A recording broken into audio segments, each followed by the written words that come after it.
ಪ್ರೀತಿಯ ದ್ವಿತೀಯ PUC ವಿದ್ಯಾರ್ಥಿಗಳೇ, ಎಲ್ಲರಿಗೂ ಕೂಡ ಮತ್ತೊಮ್ಮೆ ನನ್ನ ಯೂಟ್ಯೂಬ್ ಚಾನಲ್ಗೆ ಸ್ವಾಗತವನ್ನು ಕೋರ್ತಾ ಇದ್ದೇನೆ. ನಿಜವಾಗಿಯೂ ಯಾವ ಲೆವೆಲಿಗೆ ಇಂಪಾರ್ಟೆಂಟ್ ಇದೆ ಅಂದರೆ ಈ ಒಂದು ವಿಡಿಯೋ, ಯಾಕಂದರೆ ಎಕನಾಮಿಕ್ಸ್ ಕಾಮರ್ಸಿಗಾಗಿರ್ಬೋದು ಅಥವಾ ಕನ್ನಡ ಮೀಡಿಯಮ್ ಬರೆಯುವಂತಿರುವ ನಮ್ಮ ಆರ್ಟ್ಸ್ ವಿದ್ಯಾರ್ಥಿಗಳೇ ಆಗಿರ್ಬೋದು, ಅದನ್ನು ಅರ್ಥಶಾಸ್ತ್ರ ಅಂತ ಹೇಳ್ತೀವಿ. ಸರ್ 90% ಈ ಒಂದು ಕ್ವಶನ್ ಪೇಪರು ನಿಮ್ಮ ಮಿಡ್ ಟರ್ಮ್ ಎಕ್ಸಾಮ್ ಕ್ವಶನ್ ಪೇಪರಲ್ಲಿ ಇವೇ ಪ್ರಶ್ನೆಗಳು ಇರ್ತವೆ. ಯಾಕಂದರೆ ಇದು ನಾನು ಎರಡನೆಯ ಪೇಪರ್ ನಿಮ್ಗೆ ಅಪ್ಲೋಡ್ ಮಾಡ್ತಾ ಇರುವಂಥದ್ದು. ಎರಡೂ ಕೂಡ ಬೇಕಾದ್ರೆ ಟ್ಯಾಲಿ ಮಾಡ್ಕೊಂಡು ನೋಡ್ಕೊಳ್ಳಿ, ನಿಮಗೆ ಕನ್ಫ್ಯೂಸ್ ಆಗಿಬಿಡುತ್ತೆ ಅದೇನಾ ಪೇಪರ್ ಇದು ಅಂತ. ಆದರೆ ಅದಲ್ಲ ಇದು, ಆಯಿತಾ. ಇದು ಬೇರೆ ಡಿಸ್ಟಿಕ್ಕಿನ ಕ್ವಶನ್ ಪೇಪರು, ಲಾಸ್ಟ್ ಇಯರಿಂದು ಕ್ವಶನ್ ಪೇಪರ್ ಅಲ್ಲ, ಇದೇ ವರ್ಷದ ಕ್ವಶನ್ ಪೇಪರ್ ಕಣ್ರಿ. ಸೆಪ್ಟೆಂಬರ್ 2025 ಪ್ರಶ್ನೆ ಪತ್ರಿಕೆಯನ್ನು ಇಲ್ಲಿ ಅಪ್ಲೋಡನ್ನು ಮಾಡ್ತಾ ಇದ್ದೇನೆ. ಈ ಒಂದು ಕ್ವಶನ್ ಪೇಪರನ್ನು ನಮಗೆ ಕಳಿಸಿಕೊಟ್ಟಂತಹ ಮೆಲ್ಟನ್ ರೋಡ್ರಿಗ್ರೆಸ್ ಅವರಿಗೆ ಧನ್ಯವಾದಗಳನ್ನು ತಿಳಿಸ್ತಾ ಇದ್ದೇನೆ. ಪ್ರೊನೌನ್ಸಿಯೇಷನಲ್ಲಿ ಏನಾದರೂ ತಪ್ಪಾದರೆ ಕ್ಷಮಿಸಬೇಕು, ಇದು ಅವರ Gmail ID ಆಗಿರುತ್ತೆ.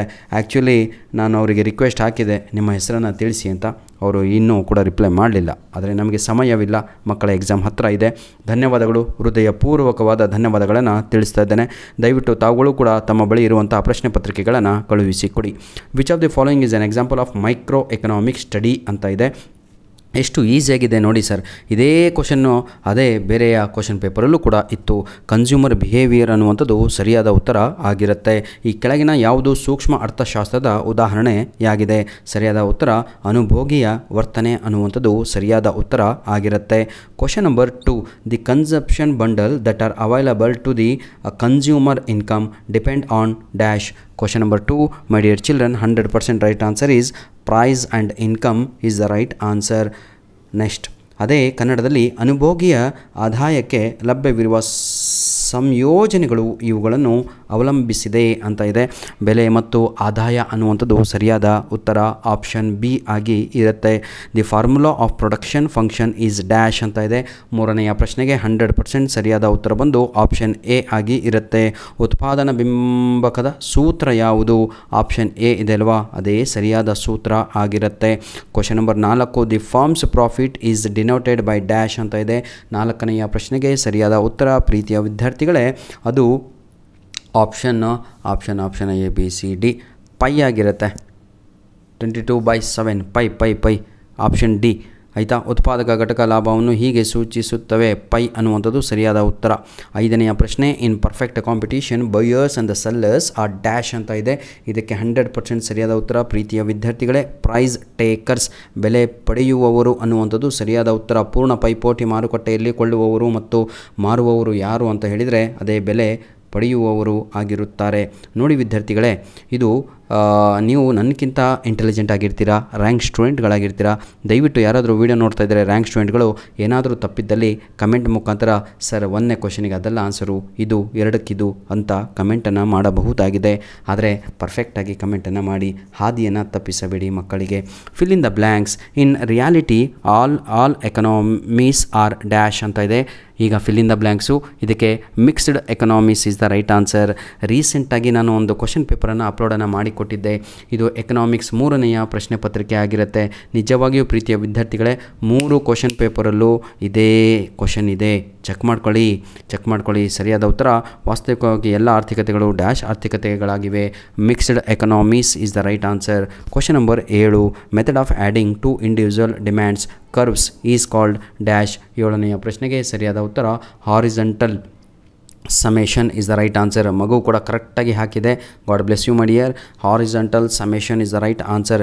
2 ವೈಯಕ್ತಿಕ ಬೇಡಿಕೆ ರೇಖೆಗಳನ್ನು ಒಗ್ಗೂಡಿಸುವ ವಿಧಾನವನ್ನು ಡ್ಯಾಶ್ ಎಂದು ಕರೆಯುತ್ತೇವೆ, ಸಮತಲ ಸಂಕಲನ ಎಂದು ಕರೆಯುತ್ತೇವೆ.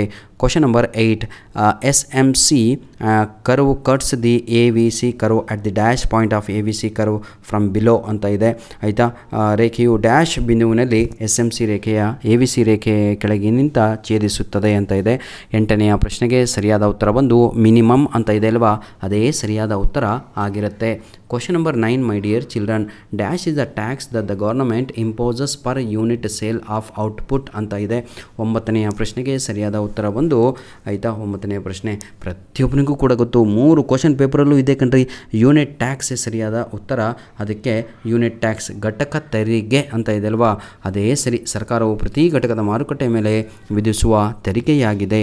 10ನೆಯ ಪ್ರಶ್ನೆ, in the labour market dash R the suppliers of labour ಅಂತ ಇದೆ. ಇದಕ್ಕೆ ಇದಕ್ಕೆ ಸರಿಯಾದ ಉತ್ತರ ಬಂದು ಪ್ರೀತಿಯ ವಿದ್ಯಾರ್ಥಿಗಳೇ ಹೌಸ್ ಹೋಲ್ಡ್ ಅನ್ನುವಂಥದ್ದು ಸರಿಯಾದ ಉತ್ತರ ಆಗಿರುತ್ತೆ. ಕುಟುಂಬ ವಲಯ ಆಯಿತಾ. ಬನ್ನಿ ಈಗ ಮ್ಯಾಚ್ ದ ಫಾಲೋಯಿಂಗ್ ಕಡೆಗೆ ಹೋಗೋಣ. ಇದೇ ನಿಮ್ಮ ಕ್ವಶನ್ ಪೇಪರ್ ಪ್ಯಾಟರ್ನ್ ಕಣ್ರಿ. 5 MCQಸು, 5 fill in the blanks, 5 match the following. ಪೇಪರಿಗೆ ಪೇಪರು ಅಂದರೆ ಸಬ್ಜೆಕ್ಟಿಗೆ ಸಬ್ಜೆಕ್ಟು ಬಹಳ ಡಿಫ್ರೆನ್ಸ್ ಆಗಿರುತ್ತೆ. ಎಕನಾಮಿಕ್ಸು ಬಿಸ್ನೆಸ್ ಸ್ಟಡೀಸ್ ಸೇಮ್ ಇರುತ್ತೆ. Match the following, service of a teacher, ಶಿಕ್ಷಕರ ಸೇವೆ. ಇದಕ್ಕೆ ಎಷ್ಟು ನೋಡಿ ಕೌಶಲ್ಯ ಅನ್ನುವಂಥದ್ದು ಸರಿ, ಸ್ಕಿಲ್ ಅಂತ ಇದೆ ಅಲ್ವಾ, ಅದೇ ಸರಿಯಾದ ಉತ್ತರ. ಎಲ್ಲ question paper, annual question paper, preparatory question ಪೇಪರಲ್ಲೂ ಇದೇ ಕ್ವಶನ್ ಇದೆ ನೋಡ್ಕೊಳ್ಳಿ. ಲೀನಿಯರ್ ಡಿಮ್ಯಾಂಡ್ ಕರ್ವ್ ಅಂತ ಇದೆ, ಇದು ಕೂಡ ಅಷ್ಟೇ ಎಲ್ಲ ಕಡೆಗೂ ಇದೇ ಪ್ರಶ್ನೆ, ಎಲ್ಲ ಡಿಸ್ಟಿಕ್ನಲ್ಲೂ. ಕ್ವಶನ್ ನಂಬರು 2 11ನಲ್ಲಿ ಲೀನಿಯರ್ ಇದಕ್ಕೆ ಏನಿರಿ ಇದು ಇ ಅಂತ ಇದೆ ಅಲ್ವಾ, ಅದೇ ಸರಿಯಾದ ಉತ್ತರ ಆಗಿರುತ್ತೆ. ಡಿ ಬ್ರಾಕೆಟಲ್ಲಿ P is equal to A minus BP ಅಂತ ಇದೆ ಅಲ್ವಾ, ಅದೇ ಸರಿಯಾದ ಉತ್ತರ ಆಗಿರುತ್ತೆ. ಬನ್ನಿ ವಿದ್ಯಾರ್ಥಿಗಳೇ, LRAC ಅಂತ ಇದೆ ಅಲ್ವಾ, ಎಲ್ಲ ಕ್ವಶನ್ ಪೇಪರಲ್ಲೂ ಇದೇ ಕೂಡ ಇದೆ ಕಣ್ರಿ. ಲಾಂಗ್ ರನ್ ಆವ್ರೇಜ್ ಕಾಸ್ಟ್ ಅನ್ನುವಂಥದ್ದು ಸರಿಯಾದ ಉತ್ತರ. ದೀರ್ಘಾವಧಿ ಸರಾಸರಿ ವೆಚ್ಚ, ದೀರ್ಘಾವಧಿ MR ಅಂತ ಇದೆ, ಅದಕ್ಕೆ ಫಾರ್ಮುಲಾ ಹಾಕಬೇಕು ಕಣ್ರಿ, ಅದು ಇದು ಅಲ್ಲ. Delta TR by delta Q ಅಂತ ಇದೆ ಅಲ್ವಾ, ಅದೇ ಸರಿಯಾದ ಉತ್ತರ ಆಗಿರುತ್ತೆ, ಆಪ್ಷನ್ ಎ. ಬನ್ನಿ ಈಗ ಲಾಸ್ಟ್ ಕ್ವಶನ್ ನೋಡೋಣ. ಆ್ಯಡಮ್ ಸ್ಮಿತ್ ಅಂತ ಇದೆ 5ನೇ ಪ್ರಶ್ನೆ. ಇದು ಬೇರೆ ಇದರಲ್ಲಿ MCQಸ್ಗಳಲ್ಲಿ ಬಂದಿತ್ತು ಕಣ್ರಿ, ಹೋಗಿ ನೋಡ್ಕೊಳ್ಳಿ ಗೊತ್ತಾಗುತ್ತೆ. ಆ್ಯಡಮ್ ಸ್ಮಿತ್ ಅಂತ ಇದೆ ಅಲ್ವಾ, ಅದಕ್ಕೆ ಸರಿಯಾದ ಉತ್ತರ ಬಂದು ಕಾಣದ ಕೈ ಕಾರ್ಯಾಚರಣೆ ಅಂತ ಇದೆ ಅಲ್ವಾ, ಅದೇ ಸರಿಯಾದ ಉತ್ತರ. ಆಪರೇಷನ್ ಆಫ್ ಇನ್ವಿಸಿಬಲ್ ಹ್ಯಾಂಡ್ ಅನ್ನುವಂಥದ್ದು. ನೋಡಿ ಮಕ್ಕಳೇ, ಇಂಪಾರ್ಟೆಂಟ್ ಕ್ವಶನ್ಸ್ಗಳು ಇವೇ ಆಗಿರ್ತವೆ. ಸುಮ್ಮನೆ ಅಲ್ಲಿ ಇಲ್ಲಿ ಅದು ಇದು ಅಲ್ದಾಡಬೇಡಿ. ಮೊದಲು ನಾನು ಕೊಟ್ಟಂಥ 3 ಕ್ವಶನ್ ಪೇಪರ್ ಓದ್ಬಿಟ್ರೋ 80 ಔಟ್ ಆಫ್ 80 ತೆಗಿತೀರಾ. ದಯವಿಟ್ಟು ನಮ್ಮ ವಿಡಿಯೋಸ್ಗಳನ್ನು ವೀಕ್ ಇರೋ ಮಕ್ಕಳಿಗೆ ಶೇರ್ ಮಾಡಿ. Answer the following questions in a sentences ಅಂತ ಇದೆ. Why does the problem of choice arise, ಆಯ್ಕೆಯ ಸಮಸ್ಯೆ ಏಕೆ ಉದ್ಭವ ಆಗುತ್ತದೆ ಅಂತ ಇಲ್ಲಿ ಪ್ರಶ್ನೆಯನ್ನು ಕೇಳಲಾಗಿದೆ. ಅದಕ್ಕೆ ಏನು ಏಕೆ ಅಂದರೆ because of scarcity of resources ಕಣ್ರಿ, ಹೌದಲ್ವಾ, ರಿಲೇಟಿವ್ ಟು ಅನ್ಲಿಮಿಟೆಡ್ ವಾಂಟ್ಸ್ ಅಂತ. Question number 13, give the meaning of demand functions ಅಂತ ಇದೆ. ಏನೂ ಇಲ್ಲ, ಡಿಮ್ಯಾಂಡ್ ಫಂಕ್ಷನ್ ಅಂತ ಹೇಳಿದರೆ ರಿಲೇಷನ್ಶಿಪ್ ಬಿಟ್ವೀನ್ ದ ಏನಂತೀರ quantity demand of a good ಆಯಿತಾ and the factors, goods and the factors influencing such as price ಆಗಿರ್ಬೋದು, ಇನ್ಕಮ್ ಆಗಿರ್ಬೋದು ಅಥವಾ ಎಕ್ಸೆಟ್ರಾ. ಕ್ವಶನ್ ನಂಬರು 15 ಕಡೆಗೆ ಹೋಗೋಣ. ನೋಡಿ ಸರ್, ಇದು 1 ಅಂಕದ ಪ್ರಶ್ನೆಗಳಾಗಿರ್ತವೆ. 1 ಲೈನ್ ಬರೆದ್ರೂ ಆನ್ಸರ್ ಸಿಗುತ್ತೆ, 2 ಲೈನ್ ಬರೆದ್ರೂ ಆನ್ಸರ್ ಸಿಗುತ್ತೆ, ಆದರೆ ಪರ್ಫೆಕ್ಟಾಗಿ ಆನ್ಸರ್ ಇರಬೇಕಾಗತ್ತೆ. ವಾಟ್ ಈಸ್ ಈಕ್ವಿಲಿಬ್ರಿಯಮ್ ಪ್ರೈಸ್ ಅಂತ ಇದೆ. ಇದು ಪ್ರತಿಯೊಬ್ಬನಿಗೂ ಕೂಡ ಗೊತ್ತು. Question number 14, right the formula of average cost ಅಂತ ಇದೆ. 14ನೆಯ ಪ್ರಶ್ನೆಗೆ ಎಲ್ಲರಿಗೂ ಕೂಡ ಗೊತ್ತು. ಮ್ಯಾಚ್ ದ ಫಾಲೋಯಿಂಗಲ್ಲಿ ಸ್ವಲ್ಪ ಹಿಂಟನ್ನು ಕೊಡಲಾಗಿತ್ತು. ಅದಕ್ಕೆ ಸರಿಯಾದ ಉತ್ತರ average cost is equal to TC/Q ಅಂತ ಬರೀಬೇಕು. ಅದನ್ನೇ ಕನ್ನಡದಲ್ಲಿ ಸರಾಸರಿ ವೆಚ್ಚ ಸೂತ್ರ ಬರೆಯಿರಿ ಅಂತ ಇದೆ. ಇದಕ್ಕೆ ಸರಿಯಾದ ಉತ್ತರ ಬಂದು ಸರಾಸರಿ ವೆಚ್ಚ ಈಸ್ ಈಕ್ವಲ್ ಟು ಒಟ್ಟು ವೆಚ್ಚ ಡಿವೈಡೆಡ್ ಬೈ ಉತ್ಪಾದನೆಯ ಪ್ರಮಾಣ ಅಂತ ಬರೀರಿ. 15ನೆಯ ಪ್ರಶ್ನೆ, ವಾಟ್ ಈಸ್ ಈಕ್ವಿಲಿಬ್ರಿಯಮ್ ಪ್ರೈಸ್, ಸಮತೋಲನ ಬೆಲೆ ಎಂದರೇನು ಅಂತ ಇದೆ. The price of which the quality demanded equals the quantity supplied in a market is called equilibrium price ಅಂತ. Question number 16, give the meaning of super normal profit ಅಂತ ಇದೆ. ಸಾಮಾನ್ಯ ಲಾಭದ ಅರ್ಥವನ್ನು ನೀಡಿ ಅಂತ. 16ನೆಯ ಪ್ರಶ್ನೆಗೆ ಸರಿಯಾದ ಉತ್ತರ it is the profit earned by A firm above and beyond the normal profit which includes the opportunity cost of resources ಅಂತ ಇದೆ ಅಲ್ವಾ, ಅದೇ ಸರಿಯಾದ ಉತ್ತರ ಆಗಿರುತ್ತೆ.